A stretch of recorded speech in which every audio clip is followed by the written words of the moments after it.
Buenas noches para todos. Le damos la bienvenida a los hermanos que nos están viendo a través del internet también. El Señor les pueda bendecir ricamente. Damos muchas gracias a Dios por esta semana de oración y por la temática que se ha cogido para ella, que es precisamente el mensaje del primer ángel. En esta noche vamos a tratar, o vamos a darle la introducción precisamente a la semana de oración, y precisamente vamos a estar tratando durante toda la semana esta temática del mensaje del primer ángel. Pienso que pronto demos otra semana de oración y toquemos el segundo, y pronto demos otra y toquemos el tercero, y pronto demos otra y demos pienso que hasta que se acabe el año, de Apocalipsis 18, y después Apocalipsis 17, y así, porque hermano, el tiempo que estamos viviendo necesita que nos pongamos las pilas. El mundo se está desbaratando allá afuera. No hay ni una sola noticia buena. La única noticia buena, ¿saben cuál es? Que Cristo viene pronto. Cuando Jesús dijo, cuando vean que todas estas señales comienzan a suceder, sepan que Cristo, que ya yo estoy, ¿qué cosa? A las puertas. Y esa es la única buena noticia que hay en este mundo. Que las cosas para que se pongan buenas, primero tienen que ponerse como bien malas. Entonces en esta noche vamos a abrir la palabra de Dios en el libro de Apocalipsis, capítulo 14, y vamos a tratar precisamente la introducción del mensaje del primer ángel. Apocalipsis 14, 6 dice: vi volar por en medio del cielo a otro ángel que tenía, ¿qué cosa? O sea, un ángel ¿con qué? Primero, con un mensaje. ¿Cuál era el mensaje que traía el ángel? El evangelio eterno. Y vamos a enmarcarnos en esa palabrita de evangelio, ¿cuál? Evangelio eterno. ¿Qué cosa es el evangelio eterno? Porque al final del tiempo, algo que se ha estado predicando por todas las iglesias, Dios lo trae con énfasis, representado ¿por qué? Por un ángel que sabemos que es un movimiento que va a llenar ¿qué? Toda la tierra, porque si seguimos leyendo dice, para predicarlo ¿a quiénes? A los moradores de la tierra. ¿Será que el mundo entero no está oyendo el evangelio de Cristo? ¿O será que el evangelio de Cristo en estos últimos días se ha contaminado? ¿Se ha contaminado? Todo eso va a quedar claro esta noche. ¿Por qué Dios en estos últimos días tiene que levantar un movimiento para que predique el evangelio eterno, que parece un evangelio diferente, pero cuando se enmarca en la palabra de Dios se da cuenta que es el evangelio que ha sido siempre y que ha venido siendo desfigurado por el mundo religioso? Por eso Dios trae el evangelio eterno ahora aquí, representado por un ángel, que sabemos que no es un ángel. Los ángeles no le van a predicar a la gente. Bueno, le van a predicar a algunas personas, en algunos casos, pero la obra de evangelización, ¿ustedes saben a quién Dios se la entregó? A los seres humanos. Y al final, este ángel que se ve aquí no representa a una persona específica, sino a un movimiento. Evangelio. Yo busqué en Wikipedia el significado de la palabra evangelio. Quiero compartirlo aquí con ustedes. Sé que todos lo sabemos. Dice que la palabra evangelio es de origen latín, evangelius, y esta es a su vez porque proviene del griego, que es evangelion. La misma está compuesta de dos vocablos, EV, que significa bien, y ángelos, que expresa mensajero. Por lo tanto, significa buenas nuevas o un mensaje feliz.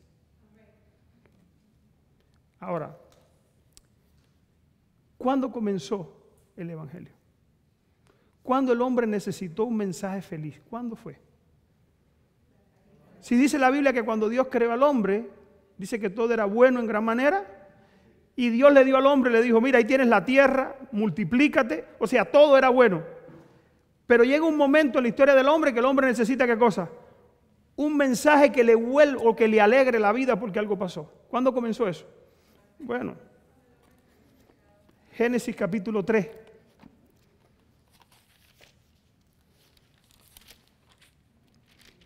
Después que el mundo fue bueno en gran manera, el hombre peca. Y todo lo que era paz y tranquilidad, ahora comenzó a oscurecerse y entró la sombra ¿de qué? Del pecado. La promesa que Dios le había hecho al hombre era que si pecaba, ¿qué iba a pasar con él? La sombra de la muerte llegó al mundo que había sido hecho todo ¿qué? Bueno en gran manera. La desesperanza cayó en el hombre. Después del pecado, el hombre trata de esconderse ¿de quién? De Dios.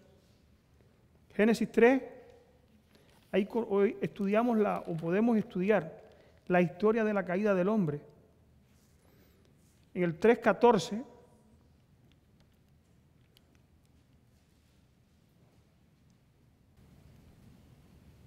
ahí escuchamos la primera vez, 3:14, 3:15, la primera buena noticia que se le dio al hombre después del pecado. Y ahí comenzó el hombre a conocer, ¿saben de qué?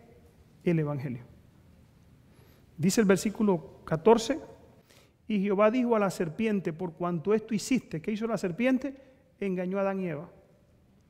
Maldita serás entre todas las bestias y entre todos los animales del campo, pues sobre tu pecho andarás, polvo comerás todos los días de tu vida.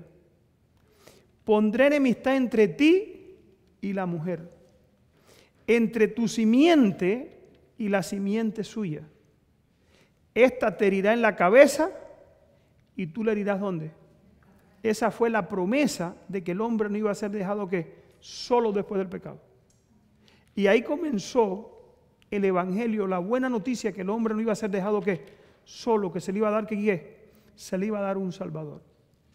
En el versículo 21, vemos el Evangelio en acción. Y Jehová Dios hizo al hombre y a su mujer túnicas ¿de qué? O sea, el Evangelio, la buena noticia es que el hombre iba a ser sustituido por alguien que le iba a cubrir su pecado. Eso es el Evangelio.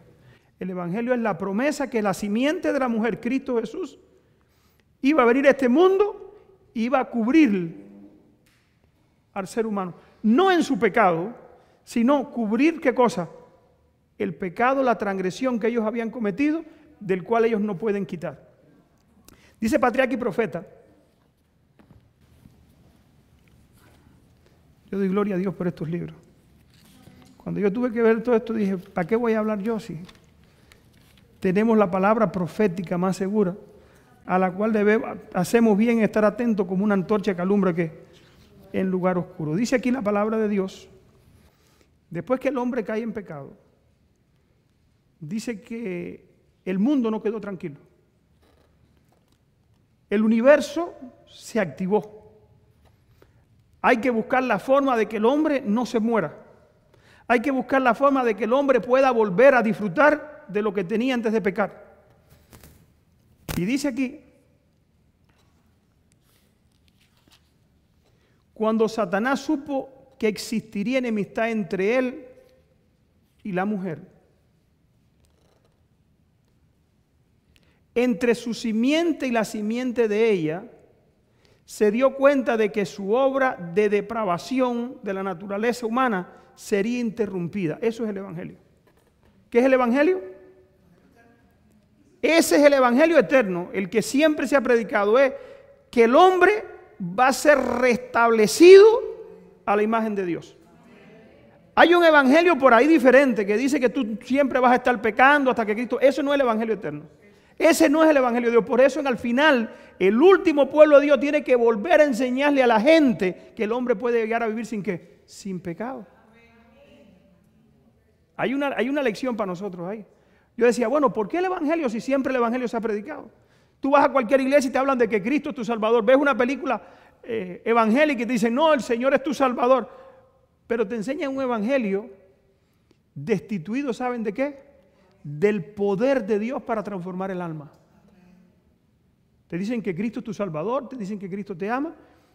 Y dice aquí, Satanás supo que se iba a interrumpir eso. Que de alguna manera manera el hombre iba a ser capacitado para resistir su poder. ¿Qué cosa es el Evangelio? La buena noticia es que el hombre va a ser capacitado para resistir ¿qué cosa? El poder de Satanás. Sin embargo, cuando el plan de la redención, que es el plan del Evangelio, se dio a conocer, Satanás se regocijó con sus ángeles al pensar que por haber causado la caída del hombre, podía ahora hacer descender al Hijo de Dios de su elevada posición. Oigan a dónde llegó Satanás. Satanás declaró que hasta la fecha sus planes habían tenido éxito en la tierra y que cuando Cristo tomase la naturaleza humana, Él también podría vencerlo. Y así se evitaría la redención de la raza caída. Ese fue el plan de Satanás. O sea, Satanás desde el mismo comienzo trató de impedir que la obra del Evangelio lograra en el hombre la redención completa. Dice aquí, los ángeles celestiales vinieron a la tierra. Después que el hombre peca, Cristo le dice, enemistad pondré entre tu simiente, la simiente de la mujer. Ahora los ángeles vienen a la tierra, ¿saben a qué? A explicarle. Los primeros evangelistas que hubieron fueron los ángeles. Oigan aquí. Los ángeles celestiales explicaron más completamente a nuestros primeros padres el plan que había sido concebido para que a pesar de que su gran pecado no se le abandonaría a merced de Satanás. Los primeros evangelistas, ¿quiénes fueron? Los ángeles. El Hijo de Dios se había ofrecido para expiar con su propia vida la transgresión de ellos. Se le otorgó un tiempo de gracia. ¿Qué se le otorgó? Dios le había dicho a Adán y Eva que el día que comieran, ¿qué iba a pasar con ellos? Digo, el día que ustedes coman se mueren. Pero ahora aparece un tiempo de gracia. Un tiempo de oportunidad para que el hombre viva y pueda reguindarse de los méritos de Cristo y pueda llegar a vivir por los méritos de Cristo, venciendo el poder del pecado, por la ayuda de Cristo en su vida. Eso es el Evangelio. Dice aquí. Se le otorgaría un tiempo de gracia y mediante el arrepentimiento y la fe en Cristo podrían llegar a ser de nuevo hijos de Dios. O sea, ¿qué es lo que nos hace hijos de Dios?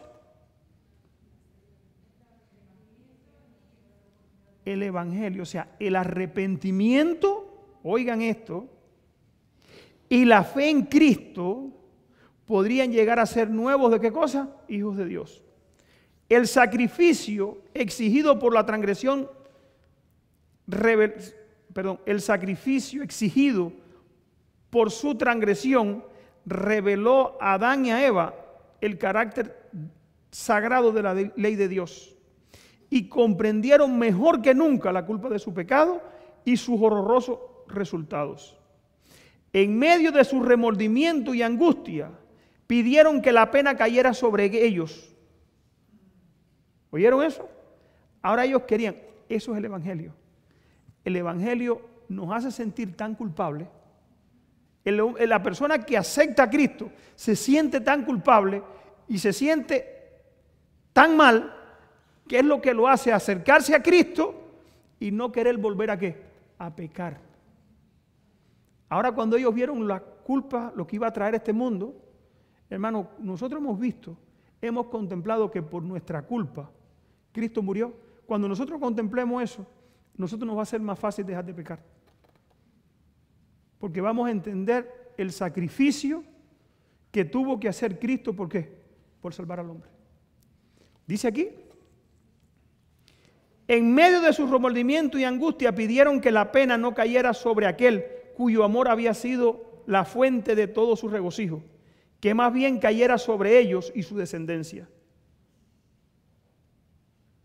Se le dijo que, como la ley de Jehová es el fundamento de su gobierno en el cielo y en la tierra, ni aun la vida de un ángel podía aceptarse como sacrificio por la transgresión de ellos. Ninguno de sus preceptos podía abolirse o cambiarse para ajustarse al hombre en su condición caída. ¿Entienden cómo exige el Evangelio? Que el ser humano vuelva a establecerse en los mismos principios que Dios le dio al hombre antes de la caída. Eso es el Evangelio. Llevar al hombre a ese estado como de obediencia perfecta. A la condición original, a esa condición perfecta. Eso lo puede hacer el Evangelio. Pero Satanás, a esta última generación, lo ha bombardeado con la idea que no se puede. Hay pastores que yo he escuchado y dicen, no, imagínense, hermano, porque es difícil. Ni uno mismo, hermano, es verdad que entre más cerca tú estás de Dios, más indigno tú te vas a sentir. Pero nosotros tenemos que llegar a la condición que dijo Pablo: ya no vivo yo, sino que Cristo vive ¿en qué? En mí. Dice el apóstol Pablo, nosotros los que somos perfectos. O sea, hay que llegar a un estado, hermano, en nuestra vida. No que lo digamos, sino que nuestra vida, hermano, y que entendamos que con la ayuda de Cristo sí podemos. Si tú pones la mirada allá arriba y allí clavas los ojos a la altura de Cristo, tú lo vas a poder lograr. Dice el apóstol Pablo, olvidando lo que queda ¿dónde? Y prosiguiendo lo que está ¿qué? Delante. Yo una vez le dije a alguien, ven acá, ¿tú crees que tú puedas vivir sin adulterar? Sí. ¿Seguro que puedes vivir sin adulterar? Claro que sí. Alguien que decía que no se podía vivir sin pecado. ¿Tú crees que tú por la gracia de Cristo puedes llegar a dejar de decir mentiras? Sí. ¿Y entonces por qué tú dices que no podemos vivir sin pecado? Dice la Biblia que no hay hombre que nunca peque, que haga el bien y nunca peque. Sí, en la condición pecaminosa, eso hay que entenderlo. En la condición caída, cuando Pablo dice el bien que yo quiero hacer, que el bien que quiero no puedo, es en su condición que en la carne. No tenemos que entender la palabra de Dios, hermanos. Si no, la Biblia no dijera, sean perfectos como vuestro Padre que es perfecto. Dice un poquito más aquí, escuchen. Página 55 de este libro. Pero el plan de la redención tenía el propósito todavía aún más amplio y profundo que el de salvar al hombre. Cristo no vino a la tierra solo por ese motivo, de salvar al hombre. No vino meramente para que los habitantes de este pequeño mundo acatasen la ley de Dios. O sea, el Evangelio nos pone ¿para qué? Para que nosotros podamos obedecer la ley de Dios, como debe ser obedecida, sino que vino para vindicar el carácter de Dios ante el universo. Satanás acusó a Dios que la ley de Dios no se podía cumplir, que la ley de Dios era injusta y que Dios era un tirano. Ahora Cristo vino en el Evangelio, es un paquete que no solamente le devuelve al hombre su estado original, sino que también vindica a Dios. Por eso al final el Evangelio eterno tiene que ser predicado. Ustedes saben quién es, eso es otro tema que se va a entrar aquí, cuando se hable de la gloria de Dios. ¿Qué cosa es la gloria de Dios? Dijo Cristo, ustedes, en esto es glorificado mi Padre, en que ustedes lleven mucho mucho fruto. O sea, la gloria de Dios que nosotros damos es cuando el Evangelio llega a mi vida, me transforma y un pecador que antes era un borracho, ahora no toma. Un golpeador de mujeres deja de golpear a su esposa. Un ladrón deja de robar. Y entonces el mundo dice, oye, el Evangelio tiene poder. Dice el apóstol Pablo, porque el Evangelio es poder de Dios ¿para qué? Dice, no me avergüenzo del Evangelio porque es poder de Dios ¿para qué? Para salvación. Eso es el Evangelio. Ese es el Evangelio que Dios estableció desde la misma caída. Ese es el Evangelio eterno, que transforma al hombre y lo vuelve a restablecer ¿a qué? A la imagen divina. ¿Cuándo comenzó esto? Bueno, según Apocalipsis 13:8. Vamos a leer ahí Apocalipsis 13:8 un momentico.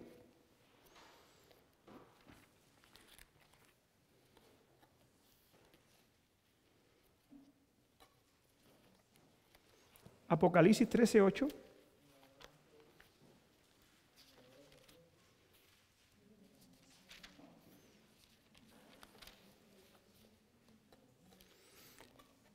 Hablando de las bestias,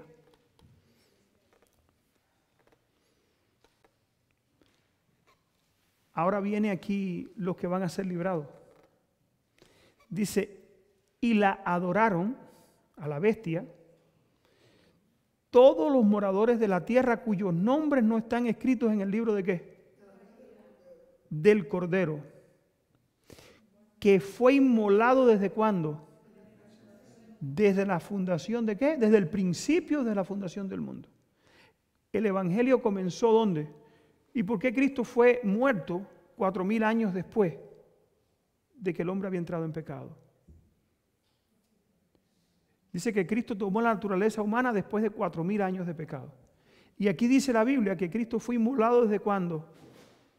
Desde la fundación del mundo.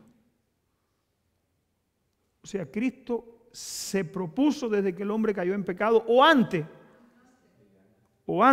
que si algún mundo caía, Él venía, ¿qué cosa? A morir por ellos. Y no solamente este mundo. O sea, Cristo lo sabía. Y ya Él estaba preparado para si eso pasaba, ¿qué cosa? Tomar el lugar de su criatura y morir por ¿quiénes? Por sus criaturas. Ahora, dice la Biblia que eso fue preparado ¿de cuándo? De antemano, antes de que el mundo fuese. Ese es el evangelio eterno para devolverle a su criatura, ¿qué cosa? El poder de vencer el pecado. Dice aquí, otro comentario, página 382. El Padre puso el mundo en manos de Cristo para que por su obra mediadora redimiera al hombre y vindicara la autoridad y la santidad de la ley divina. ¿Qué hace el evangelio? Vindica, ¿qué cosa? La autoridad y la santidad ¿de qué? De la ley de Dios. O sea, el evangelio entonces no quita ¿qué cosa? La ley, sino que la ¿qué? La vindica y la pone como ¿qué? Como santa. ¿Qué hace el evangelio entonces? ¿Cómo vindica el evangelio la ley? Bueno, cuando la persona que acepta el mensaje de Dios puede llegar a obedecer la ley de Dios, la vindica y dice, la ley de Dios es santa. Y la ley de Dios que transforma el alma, dice aquí, nos lleva en la obediencia a ser personas como santas, porque obedecemos a Dios. Dice aquí, este librito, se lo recomiendo. Hoy sí no es sábado, hoy sí lo puedo promover. Y a los hermanos que nos miran, les invito, busquen, compren este libro, los que quieran predicar, que llamen a la oficina ahí de la iglesia, del Evangelio Eterno, que allí lo tienen, en la página 372, Joyas del Apocalipsis. En la página 372, ¿qué significa la palabra eterno? Oye, aquí el tiempo se va muy rápido.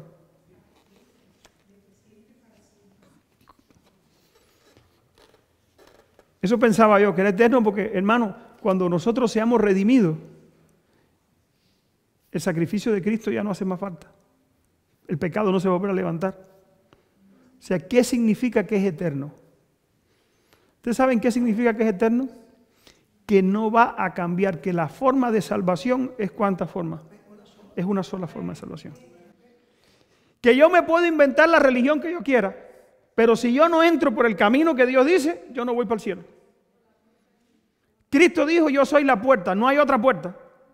Las religiones que se inventen, la forma de religión que se invente, aún estando en la iglesia, en esta, que nosotros tengamos un concepto incorrecto de lo que es el evangelio, no nos salvamos.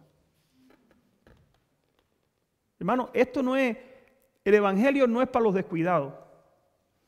Hay un comentario que Elena de White dice aquí. Dice que todos tenemos la Biblia y dice que un hombre puede llegar a un punto, eso yo lo he puesto muchas veces aquí, a un poste donde salen muchos caminos. Y tú no sabes para dónde queda el camino que tú vas, tú tienes que fijarte en el poste a ver cuál es el camino o la señal que dice el camino que tú tienes que seguir. Yo puedo ser sincero y digo, yo soy sincero y llego al poste y digo, bueno, algún camino de esto, yo cojo el que yo quiera. Muy probable que yo pierda el camino.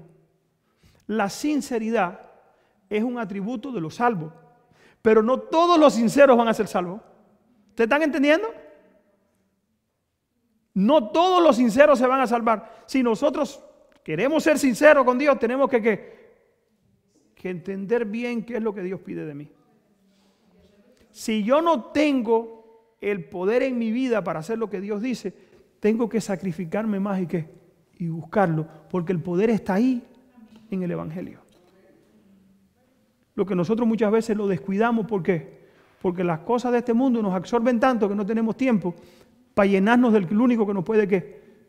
Jesús dijo, hay generaciones de demonios que no salen sino es con ¿qué? Con oración y ayuno. ¿Qué está diciendo con eso?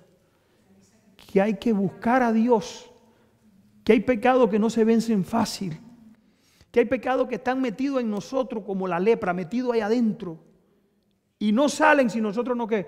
No buscamos a Dios. Hay pecados, hay defectos de carácter que no se vencen en un día, que necesitan ayuno, quebrantamiento de corazón, búsqueda de Dios. ¿Por qué? Porque si no nos desprendemos de ellos, al final eso va a ser un lastre que nos va a llevar ¿para dónde? Para el lado equivocado. Y de nada me va a servir ver estar en la iglesia. Ese sacrificio, esa es la parte que nos toca ¿a quiénes? A nosotros. Ya Cristo murió por nosotros, ya Cristo lo hizo todo, ya todo está, la mesa está preparada. Ahora nos toca a nosotros venir, ¿qué cosa? A la fiesta. Dice este libro, el Evangelio eterno significa que es eterno, que no cambia. En eso es eterno. El apóstol Pablo dice, si viniera un ángel y dijera que otro haga un evangelio diferente, sea anatema. ¿Por qué? ¿A qué se estaba refiriendo el apóstol Pablo? ¿A qué se está refiriendo? Hermano, el evangelio es que por la obediencia, por la misericordia y la gracia de Cristo, yo tengo que ser restablecido, renovado, tengo que ser transformado y tengo que llegar a ser victorioso sobre el pecado. Eso es el evangelio. Si el evangelio no produce eso en mí, no ha hecho en mí lo que tiene que hacer, y por lo tanto para mí las puertas del cielo no se van a abrir, aunque lleve 20 años en la iglesia. ¿Están entendiendo? O sea, el evangelio tiene que hacer en mí para lo que fue establecido. Restablecer en el hombre a la imagen de ¿quién? De Dios. Eso es el evangelio eterno. Es el evangelio que tiene que predicarse al final para preparar una generación para que pueda pasar por ¿dónde? ¿Se acuerdan de Enoc? Hablamos de él, creo que fue ayer aquí.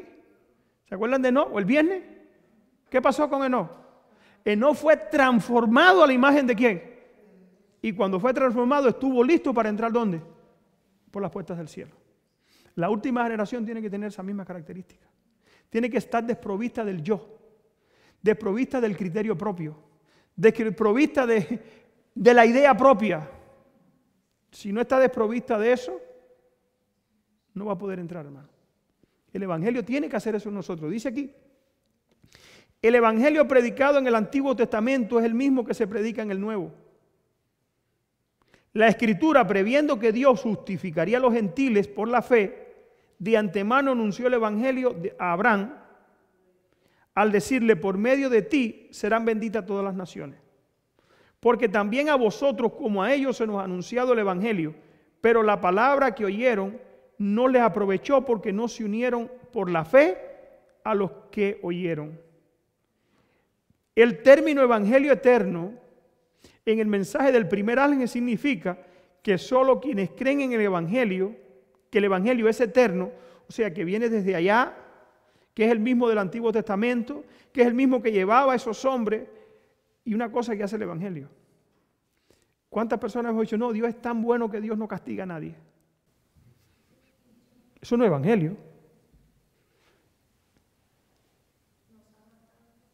Dios nos ama tanto, hermano, que a veces tiene que darnos con la escoba.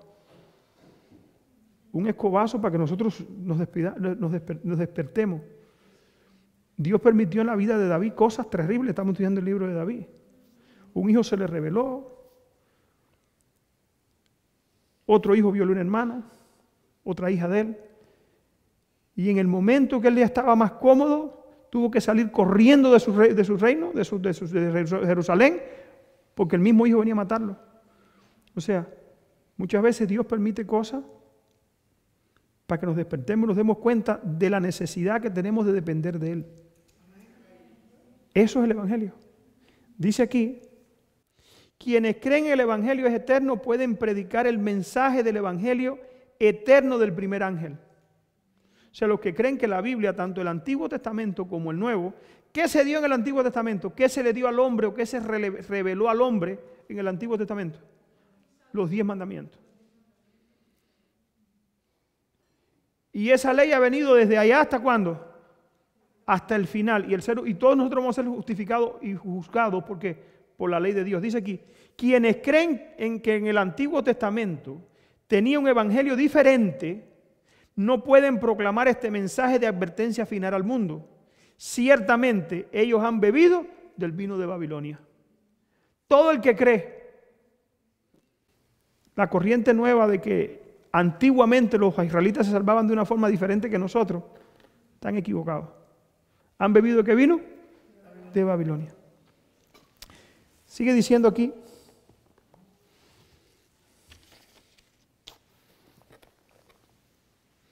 Conflicto de los siglos. Quiero terminar. Les voy a leer algo aquí, hermano, que es cómo se ha torcido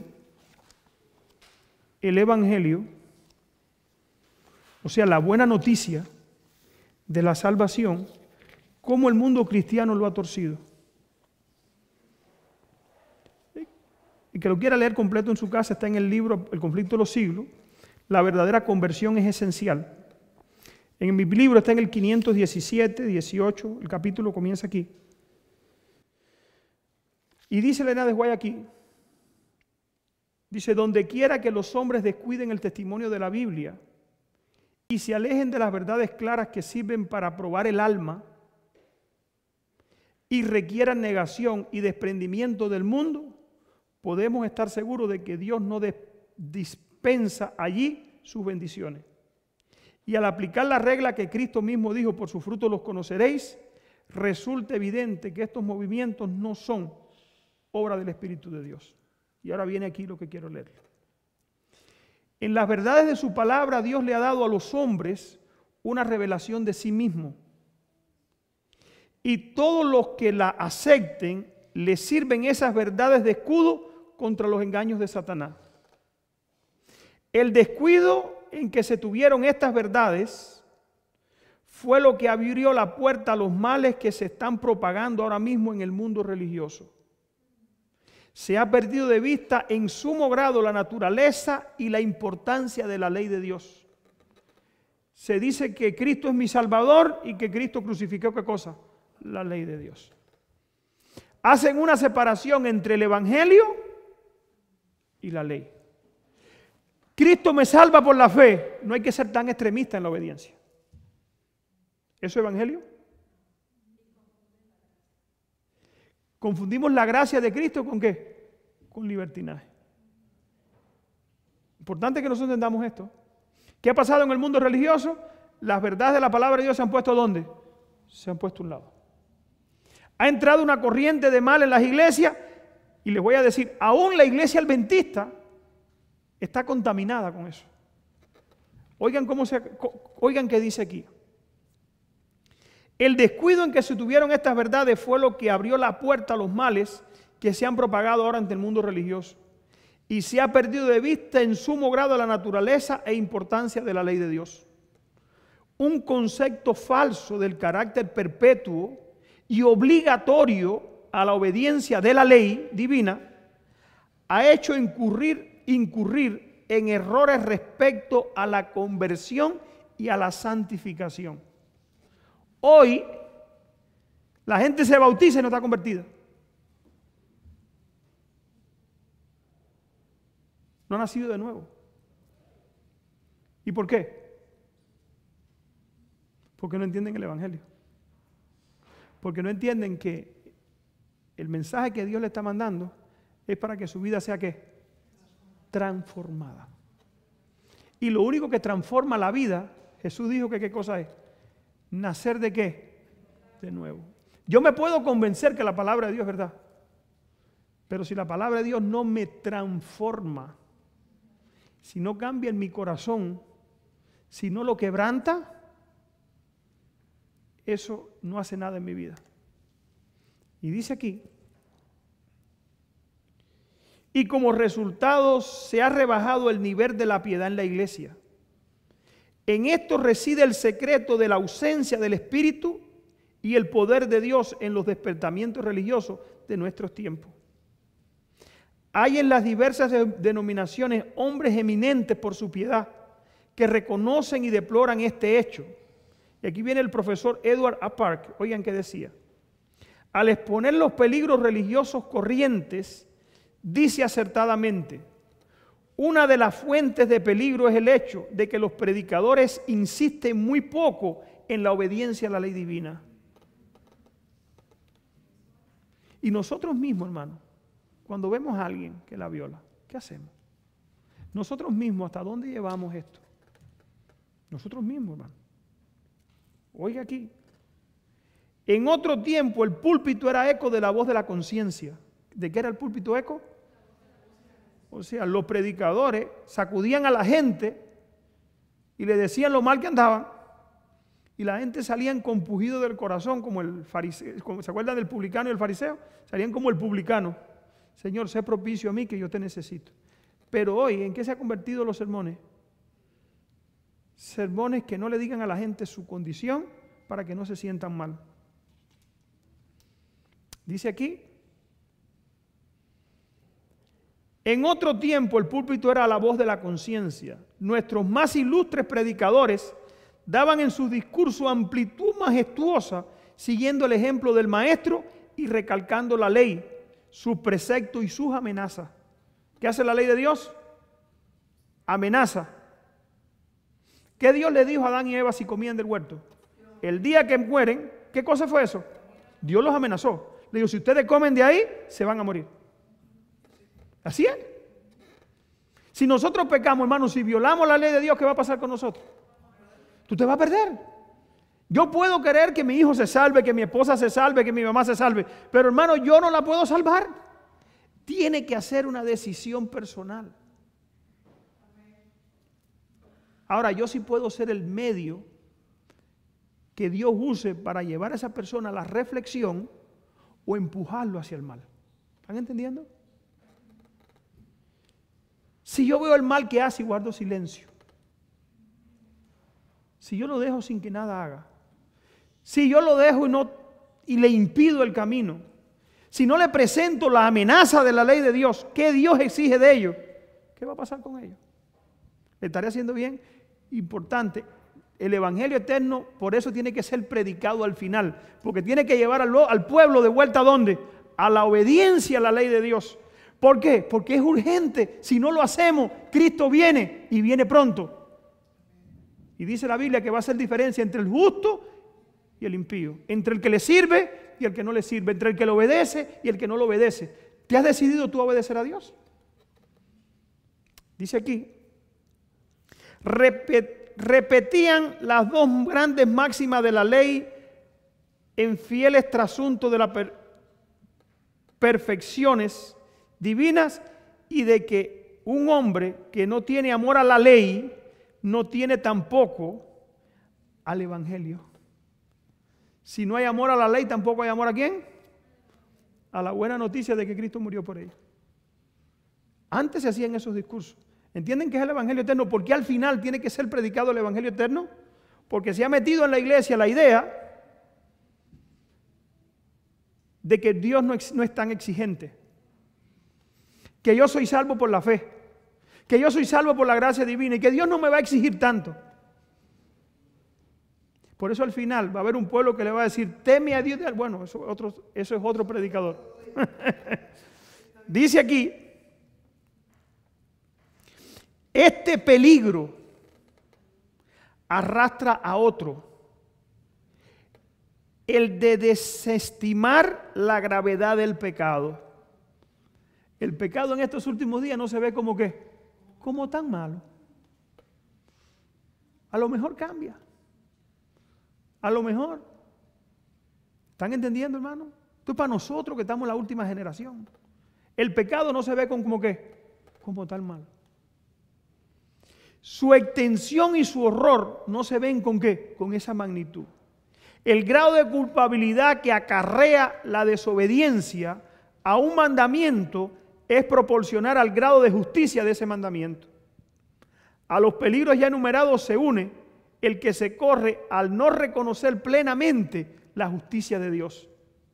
La tendencia del púlpito moderno consiste en hacer separación entre la justicia divina y la misericordia divina. No se puede hacer separación. ¿Qué es el Evangelio? Tanto misericordia como justicia. Piedad y obediencia. Fe y obra. Acepto el bautizo, acepto lo que Dios me ofrece, pero me comprometo con Dios. Eso es el Evangelio. Es de ambas partes, es un compromiso. Que nosotros pensáramos, ese ejemplo lo he puesto otras veces, si tenemos una esposa, como las esposas de hoy, la religión de hoy es como los matrimonios modernos. Mi dinero es mío, mi vida es mía y no te metas en lo que yo hago. Estamos casados, pero es un mutuo acuerdo. Yo tengo mi vida y tú tienes la tuya. Eso Dios no lo quiere con nadie. Dios quiere que nosotros tengamos una relación con ¿quién? De compromiso. Que Él sepa dónde tú vas. Una sola carne. Ese compromiso. Dice aquí, la tendencia del púlpito moderno, el nuevo prisma teológico separa lo que Dios unió. ¿Es la ley divina un bien o un mal? Es un bien. Luego la justicia es buena, pues en una disposición para cumplir la ley, es un bien, la ley de Dios es un bien. Luego la justicia es buena, pues la justicia es una disposición para cumplir la ley. ¿Qué cosa es la justicia? Ahora, ahí, en esa disposición, es donde entra el Evangelio. El Evangelio es como el poder que necesitamos, ¿para qué? Para lograr lo que no podemos por nosotros mismos. De la costumbre de tener en poco la ley y la justicia divina, el alcance y demérito de la desobediencia humana, los hombres contraen fácilmente la costumbre de no apreciar entonces la gracia que proveyó expiación por el pecado. O sea, cuando yo no veo la justicia de Dios en la ley, entonces la gracia de Dios me parece como algo como un juego. Por eso a los jóvenes, a los niños, hay que enseñarles la importancia de los principios de Dios. ¿Cuánto exige Dios de nosotros? ¿Cuánto Dios está dispuesto a darnos? Pero ¿cuánto Dios exige de quién? De nosotros. Dice aquí, así pierde el Evangelio su valor y su importancia en el concepto de los hombres, que no tardan en dejar a un lado también la misma Biblia. El Evangelio, ¿cuándo pierde su poder? Cuando lo desprendemos, lo separamos ¿de qué? De la ley de Dios. Hermano, el Evangelio es lo que nos lleva de vuelta ¿a qué cosa? A la obediencia. El Evangelio eterno se dio con el propósito precisamente de que el hombre volviera ¿a qué cosa? A la obediencia perfecta de Dios. Y con esto termino. Página 520 de este librito. Dice aquí,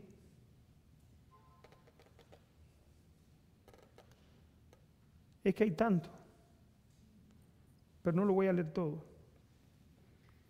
Página 520.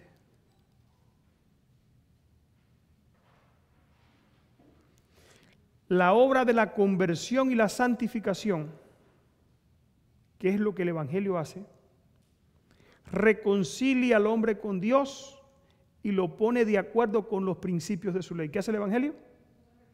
Reconcilia al hombre con Dios y lo pone de acuerdo con los principios ¿de qué? Al principio el hombre fue creado a la imagen de Dios y estaba en perfecta armonía con la naturaleza y la ley de Dios. Los principios de justicia estaban grabados en su corazón, pero el pecado lo separó de Dios, de su Hacedor. Ya no reflejaba más la imagen divina. Su corazón estaba en guerra con los principios de la ley. La intención de la carne es enemistad contra Dios porque no se sujeta a la ley de Dios ni tampoco puede. De tal manera entonces amó Dios al mundo que dio a su Hijo unigénito para que todo aquel que fuese reconciliado con Dios por los méritos de Cristo pueda restablecerse la armonía entre el Creador y el hombre. Su corazón debe ser renovado por la gracia divina. Debe recibir una nueva vida de lo alto. Este cambio es el nuevo nacimiento, sin el cual, según explicó Jesús, nadie puede ver el reino de Dios. El Evangelio es restablecer la imagen de Dios ¿en quién? En el hombre. Por eso al final, en la última etapa, que es esta que estamos viviendo nosotros, tiene que restablecerse, ¿qué cosa? El verdadero Evangelio. El que le dice al hombre, cree en Cristo, que es tu Salvador. La gracia de Cristo te habilita para obedecer ¿cuánto? ¿Cuántos mandamientos? Incluyendo el sábado. Y dice la Biblia que no son gravosos. Que el Señor nos bendiga, hermano, y que podamos entender lo que Dios exige de nosotros. Cristo espera por ti y quiera Dios que al final de esta semana de oración hagamos la firme decisión, ya sea los que hemos de tomar la Santa Cena, los que faltan por bautizarse, los que nos están mirando, que puedan entregarse ¿a quién? A Cristo para servirle con gozo y alegría en el corazón. Porque sus mandamientos no son gravosos. Terminamos con una palabra de oración. Que pueda ponerse de rodillas, por favor.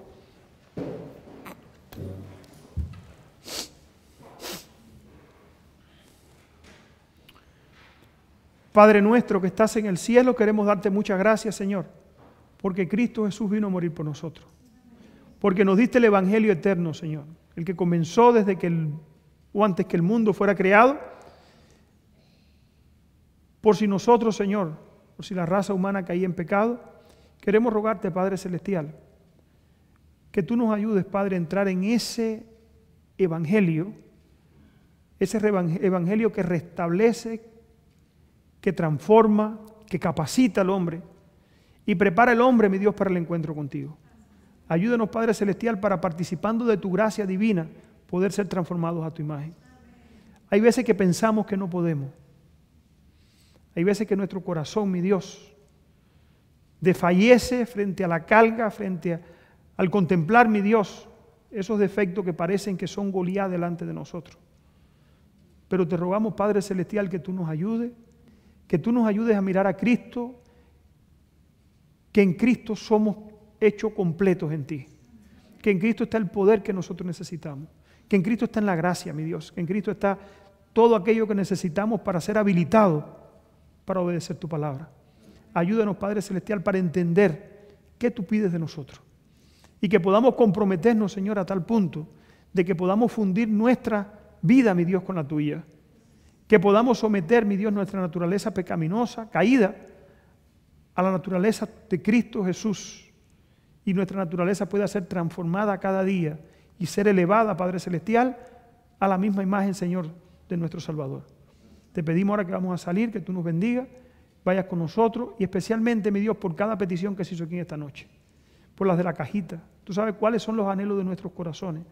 Tú sabes cuáles son los anhelos de nosotros que somos padres, mi Dios, en cuanto a nuestros hijos.